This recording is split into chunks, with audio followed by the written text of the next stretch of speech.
Chapter 5. Rebuilding After the Ashes. The woman I became when the fire burned out. Everyone loves a good revenge story.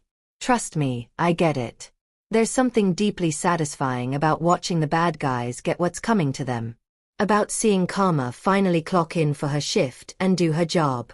But here's the part nobody talks about. The part that comes after the satisfaction fades and the adrenaline wears off.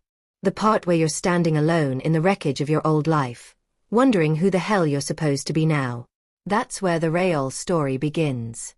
The grief beneath the revenge. For about 3 months after everything went down, I rode the high.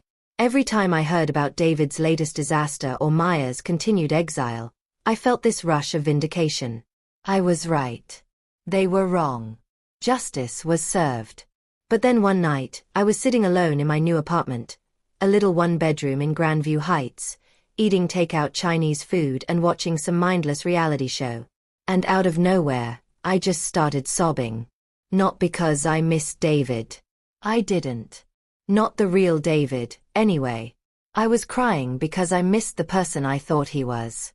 The man who slow danced with me in the kitchen. The husband who brought me flowers just because. The partner I thought I was building a life with. That person never existed. He was a performance.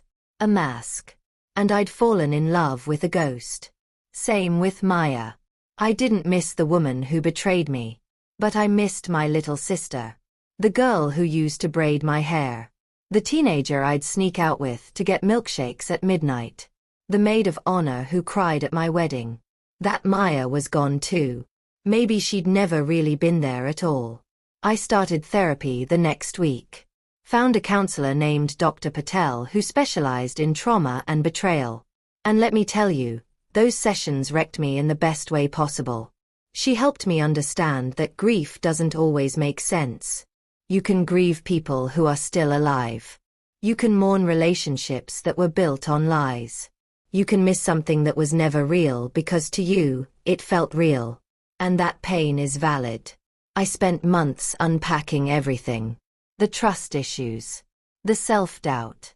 The way I kept replaying every moment, wondering what signs I'd missed, what I could have done differently.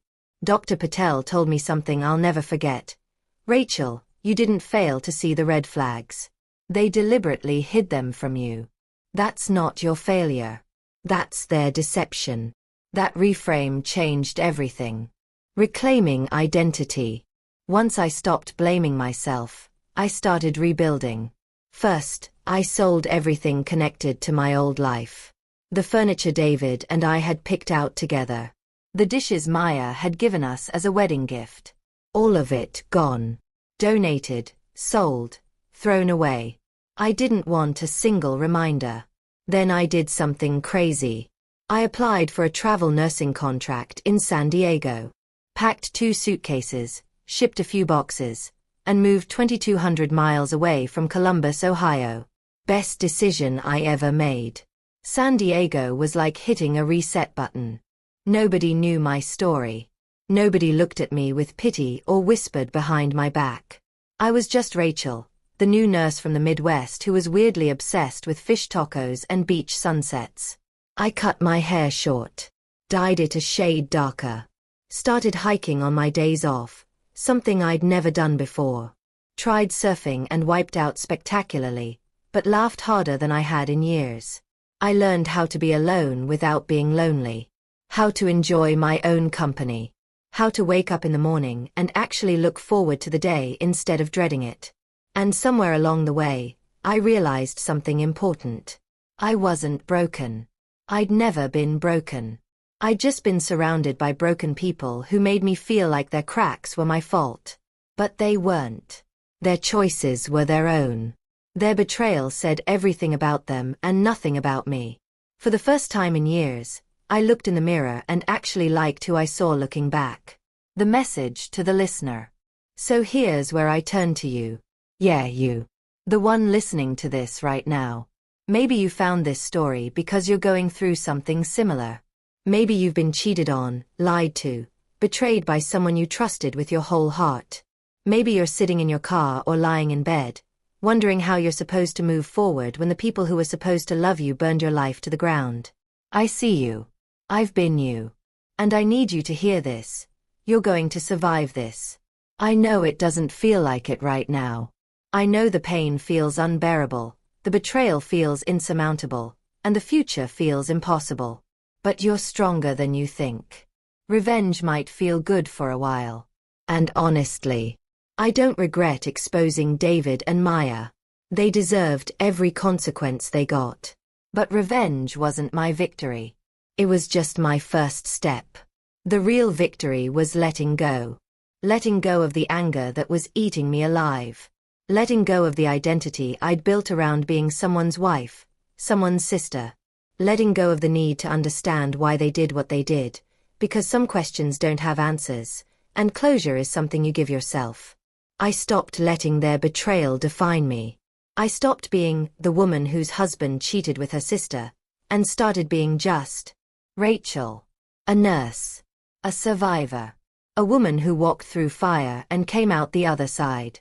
You can do the same. I promise you can. It won't happen overnight.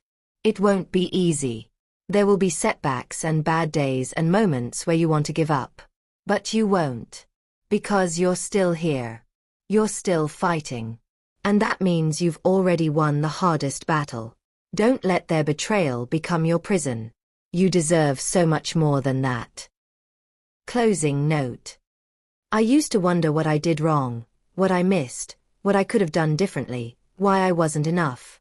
But here's what 3 years of therapy, 1 destroyed marriage, and a sister I'll never speak to again taught me. It was never about me. Their affair wasn't a reflection of my worth. It was a reflection of their character. 2 people who looked me in the eyes every single day, told me they loved me, and went right back to betraying me the second I walked out the door. So yes, I exposed them. Yes, I watched their careers crumble and their relationships burn. Yes, I took back every dollar they tried to steal from our future. But that's not the victory. The victory is that I wake up every morning and I like who I see in the mirror. I built a life that doesn't include people who had to hide who they really were. And I stopped apologizing for protecting myself. So if you're listening to this and you're wondering whether you should stay quiet, keep the peace, protect someone who already destroyed yours, let me be crystal clear. You owe them nothing. The people who betrayed you, they made their choice. Now it's time to make yours. Stop carrying their shame. Stop protecting their secrets. And stop letting their bad decisions become your prison. You survived the worst thing someone you loved could do to you. Now go prove it meant nothing.